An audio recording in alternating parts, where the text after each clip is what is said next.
Good afternoon in Missouri. We're bringing you this special report this afternoon because the governor is going to be giving his daily updates from the state capitol. Now, this, of course, comes as the state has now seen about 5,283 confirmed positive cases of COVID-19. That's up a little more than 170, about 172 case increase from yesterday, which was at about 5,100. We also know the amount of deaths is at 165 today in comparison to 152. Now, we do know that the governor is going to be joined this afternoon by the economic director. We also know the state health director you see come in the room right now, and also the Department of Public Safety. And all of those we're going to be giving an update on what exactly the state's COVID-19 efforts are going to be. Let's go ahead and listen in to Governor Mike Parson. Good afternoon, and thank you for listening again today.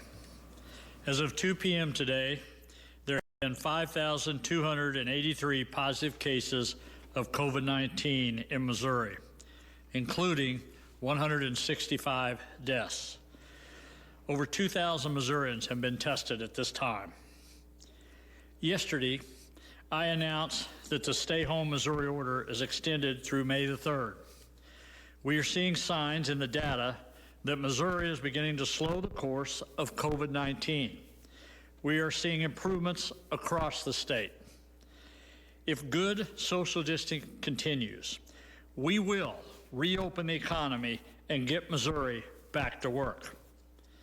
Between now and May the 4th, we will continue to monitor the situation and work with Missouri hospitals, healthcare providers, public health experts, business leaders, and state departments to develop a data-driven plan. We also will be reaching out to the business community, as well as local and city government, to put plans in place for May the 4th and begin the first phase of reopening Missouri. To recap from yesterday, our Show Me Strong recovery plan will have two initial phases, which are intended to protect those most at risk of exposure to COVID-19 and return Missouri to a new normal. First, protect healthcare workers, first responders, and other direct care workers so that our most vulnerable citizens have access to the care they need. Second, strategically reopen businesses supported by testing data and insights and from employers and employees. Additionally, our Show Me Strong recovery plan rests on four essential pillars. Rapidly expand testing capacity. Expand our reserves of PPE. Continue to monitor and, if necessary, expand hospital and healthcare system capacity. Improve our ability to predict potential outbreaks using Missouri's public health data. This approach combines a number of sources on Missouri-specific data and will allow us to evaluate the situation locally. As we continue to develop this plan and move into the recovery phase of COVID-19, the Missouri Department of Economic Development will play a major role. The department has already been active throughout our COVID-19 response, and we're extremely grateful for their efforts to assist Missouri businesses and workers as much as possible during these challenging times. Today, Director DIXON is here with us today, and he's going to share some ideas and some information on the economic recovery plan that's going to be presented before the state. Director? Thank you, Governor. And thank you for showing the path forward towards economic recovery. You know, extending the stay-at-home order was definitely the right thing to do, and the plan that you announced yesterday allows us to work towards that reopening. The plan is realistic, it's deliberate, it's data-driven, and it prioritizes the healthcare foundations that we need to return to economic activity in our state. Missouri is strong, and we will get through this. The governor's framework allows for a gradual reopening, leading to broader economic recovery. Right now, we are in that immediate response phase, and businesses and citizens across our state are availing themselves of the available resources at the federal and state level. But soon, as the governor mentioned, we'll be moving into that gradual reopening phase. driven by the healthcare data, driven by the healthcare system, as well as the other strategies that the governor laid out. These are ways that allow our economy to reopen without jeopardizing our healthcare objectives. Beyond that, though, we need to focus on returning to the levels that we were before, as well as building our economy stronger than it was even then. Our economic recovery plans will focus on the diversity of our state.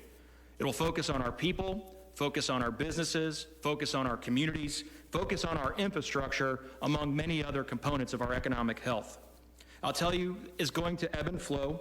It won't be a light switch turning back everything on at once, but it is going to be based on sound healthcare-driven strategies that lead to economic growth and economic development. Our economy was strong before this, and we will be strong again. And I thank the governor for creating that pathway for us to move forward. I also wanted to highlight a couple of, frankly, positive things that have been happening in our state right now, despite the ongoing pandemic, specifically related to the assistance that our businesses have received from the federal government. You know, early on in this crisis, Governor Parson ensured that the entire state of Missouri would be eligible for small business administration programs, and that is now paying off. As a result of that, 46,000 Missouri small businesses and nonprofit organizations have been approved for the SBA's Paycheck Protection Program. We actually rank number 10 in the entire country for the number of businesses that have been approved. All told, these businesses were approved for more than $7.5 billion in our state. That puts us at number 15 of all states in the country for the total number of dollars approved to assist Missouri businesses. This program, of course, provides a forgivable loan designed for small businesses to help keep their workers on the payroll. Now, yesterday, the SBA announced that there is no additional funding available, having subscribed the full $350 billion across the country. But it shows the tremendous need, and thanks to the governor's early action on this, again, 46,000 some odd Missouri businesses and nonprofits were able to get some help. But I also want to thank Missouri's bankers. It was their hard work. I know many of them were working around the clock, long nights, long weekend hours to get these loans processed. And on behalf of, again, 46,000 Missouri businesses and their employees, we thank you. There are also some job opportunities that are available right now in a variety of businesses across the state, both in the healthcare field as well as in other industries that are critical to the response effort. And I would encourage anybody that is interested in taking a job in one of those industries to please look at our website at MissouriOneStart.com. Missouri One Start, all of those words are spelled out, .com, where you can learn more about those jobs and apply for them directly. Finally, I wanted to highlight a key infrastructure need that our state has, and as the challenges that we face today demonstrate probably more so than ever before the importance of reliable and fast internet access for our entire state. It's important to so many things in our life today. It was important before this started, and it's important tomorrow as well. But I'm proud that today we were able to announce more than $3 million in state broadband grant funding to expand internet service to 4,000 Missouri businesses, farms, and homes across our state.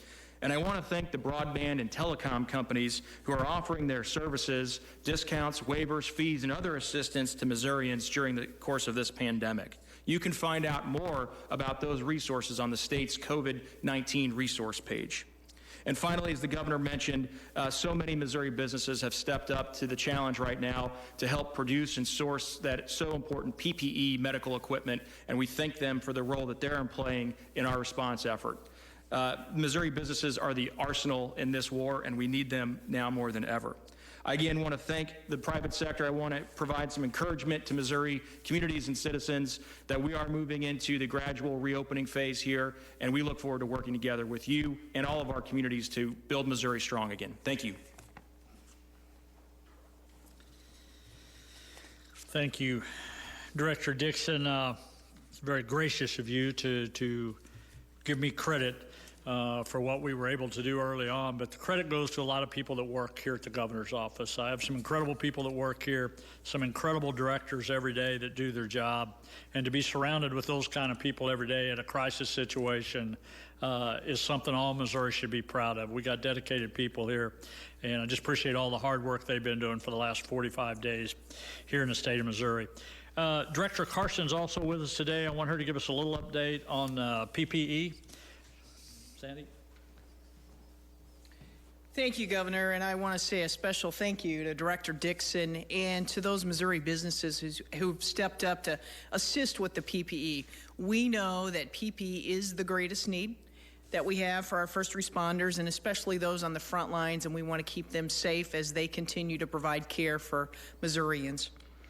In the last couple of days, our state warehouse has received more than 250,000 N95 respirator masks, and distribution of those masks continues today. The team, which is comprised of SEMA, MoDOT, Department of Health and Senior Services, as well as the Division of Fire Safety, continue to put PPE out as fast as we can. Later today, we expect to receive 12 more pallets of face shields and 8 pallets of medical gowns, and we will work to get that into the hands of those that need it most as quick as we can.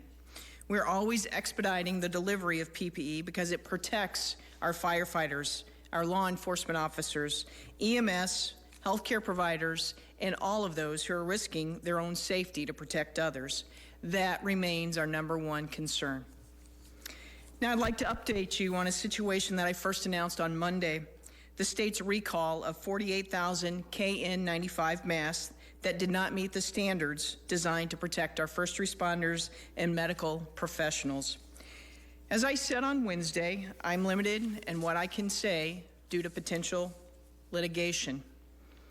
But I do want to confirm, for some of you who've been asking questions, some of these answers that I can give. The state ordered and purchased KN95 respirators from a total of 3 vendors. In the first case, the state ordered a total of 360,000 KN95 masks at a total price of $1.1 million. The state received 88,630 of those masks, and the vendor agreed to refund the full amount and picked up those items unused from the warehouse today. In the second case, the state ordered a total of 5 million N95 respirator masks at a total price of more than $16.5 million. The state paid 50% of that total in advance. That was more than $8.25 million.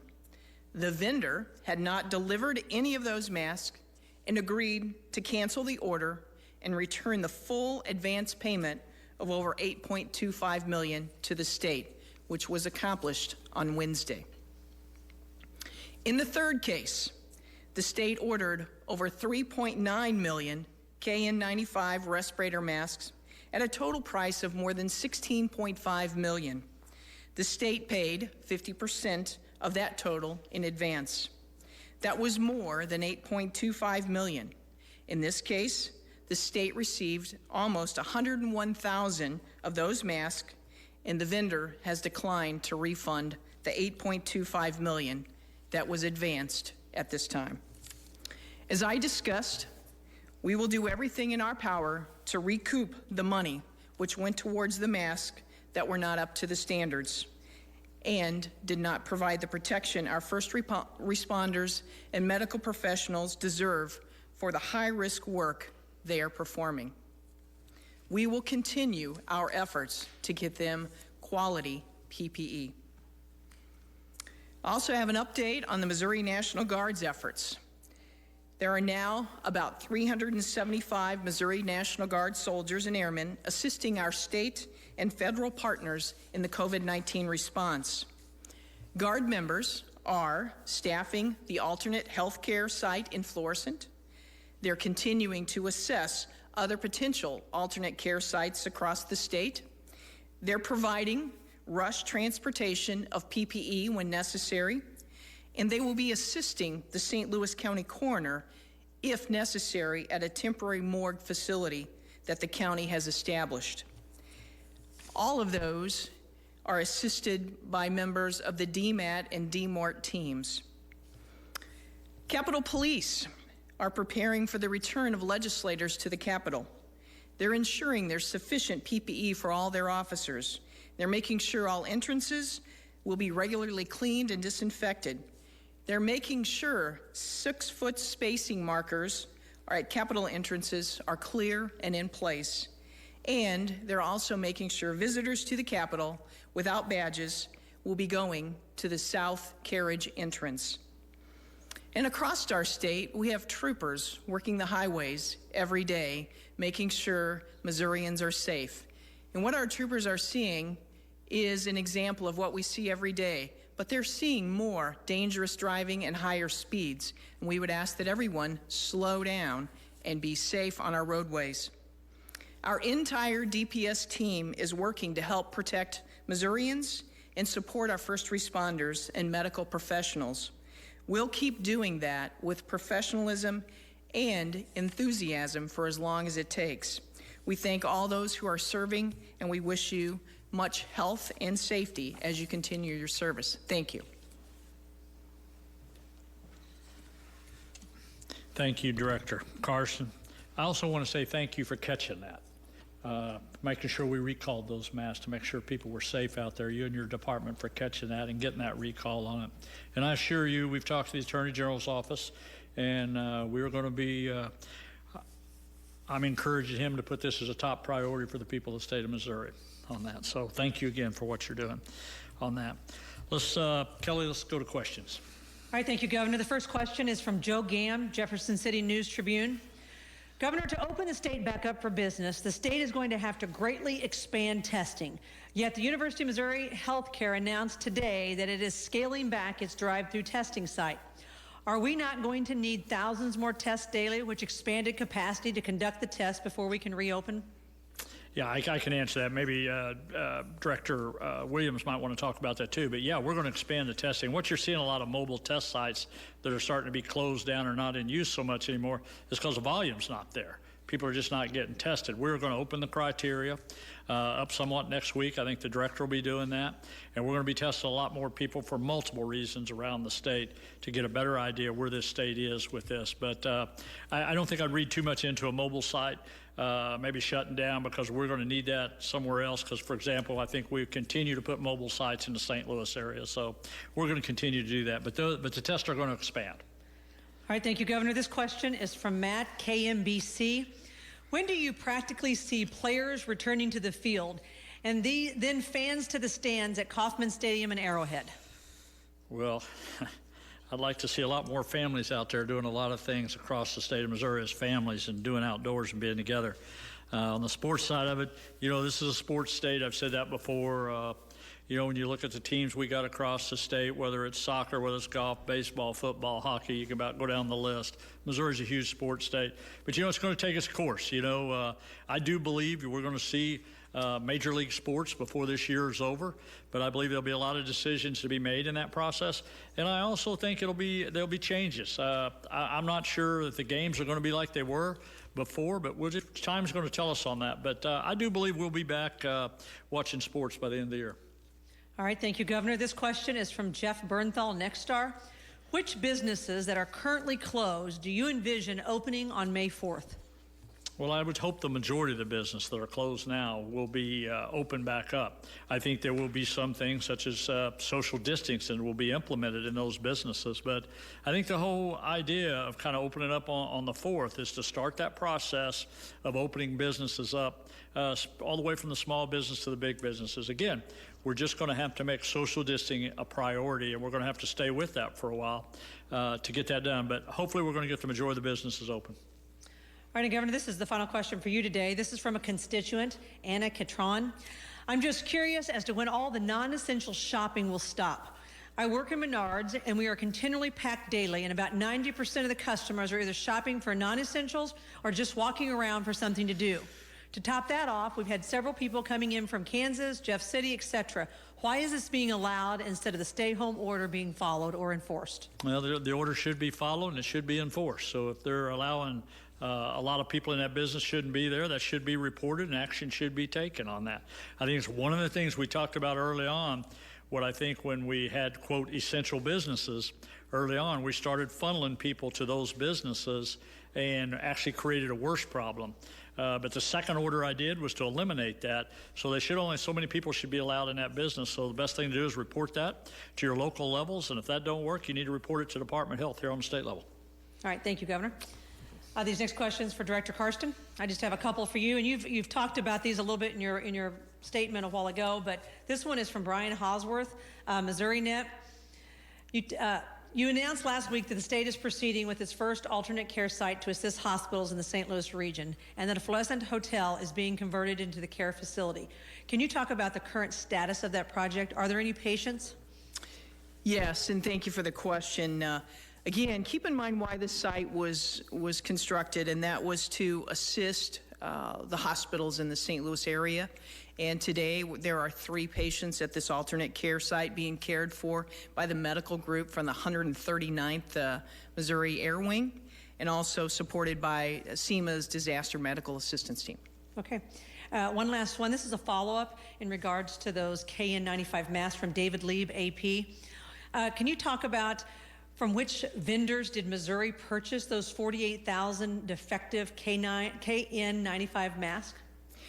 No, I'm not going to release the vendor names today. There will be plenty of time for that at some point in time, but we are still learning a lot of information about the products coming in from China, and as we learn more information, we'll certainly provide that, and which is what I've done today. So thank you. All right, thank you. All right, Dr. Williams? I have 2 questions for you. One is from David Lieb, AP. The state has said previously that a health department test determined that some KN95 masks did not meet standards. Which standards precisely did the masks not meet? David, thank you. The specifically is that the masks have to have the ability to seal and to not let the virus be of a construction that the virus cannot enter through the mask, and that was not felt to be the case. And so, as Director Karsten and the governor said, give them all the credit for catching that and getting them recalled so that those first responders who were depending on those would not suffer any consequences. Okay, and the final question for today is from Ashley Bird, Learfield. Director Williams, the president's guidelines for states to ease stay-at-home orders recommends a decline in documented cases for 14 days. Hospitals can treat all patients without crisis care, and a robust testing program in place, including antibody testing for at-risk healthcare workers. Is that your measure, and how far away is Missouri for universal testing? Ashley, thank you. And I just want to say parenthetically, a thank you to all those Missourians who have helped us bend the curve. We're not there yet, but the cases that came back today were less than 200 new cases. So certainly incredibly thankful for those people who don't get infected.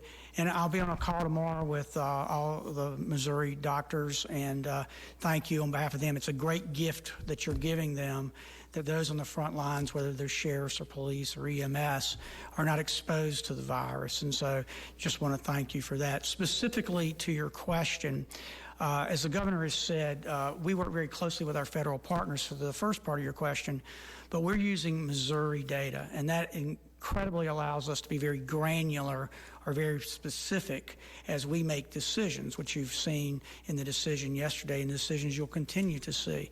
Our testing incredibly helps us to do that.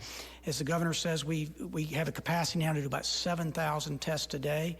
And so we will continue to do that testing, but he also said that as we get out of flu season and there are not as many people walking around with coughs and fevers, we'll change the guidelines for that testing, and that will guide further policy, and also I think give people confidence that that they can re-engage in the community. We also look, to your point, very closely at surge capacity. And so we want to just make sure that we have plenty of hospital beds. We've been very fortunate throughout the state. As I've said many times, we have about 2,100 ventilators, and we have about 1,100 available. To your last question about antibody testing, we will not use universal antibody testing. And again, the FDA test that we're looking at is just coming on board today. So it'll take us a while to do that. But we're going to use that very strategically and very purposely, as I've said before, to identify those people who may think they were exposed but don't know, And so that'll give them some confidence. We're also going to use it to help our first responders so that they will know as they re-engage with patients whether they have immunity. And the final is we use it to look at population areas, geographic or communities or nursing homes, to see what our prevalence is. And that very data-driven, very scientific, helps us decide policy. The test we have can do 175 an hour, so we can do a lot of antibody testing. We will validate that in the next 2 weeks or so, push it out, and then commercial labs will do that. So if you say universal meaning everybody, we don't think that would be the best use of resources, but we will certainly be doing a lot of antibody testing as we move down the road. Thank you. Okay, thank you. Governor? Thank you. Before I close, one thing I want to say, a lot of information's come out of here this week about changes, I know a lot of people are going to be excited about May the 4th getting here. I think it's a light that we all want to focus on right now. But I want to remind everyone, be patient. Be patient as we go through the next couple of weeks. Do what you need to do. Stay home when you can stay at home. It really does matter what's going to happen in the state of Missouri in these next couple of weeks. And once that date comes in here, on May the 4th, you're going to have to be patient again, because things will not go back to normal just like we flip a light switch on. It's going to take time. But the most important thing I can tell you to exercise in the next couple of weeks is be patient, do what you're being asked to do, because what you are doing is working. We just need to do more of that in the next couple of weeks. So I want to thank all Missourians, again, for their efforts and sacrifice during this difficult time for our state. No matter how long it takes, I assure you we will recover from this and come back better than before. I look forward to seeing Missourians safe, healthy, and back to work. Thank you, and God bless.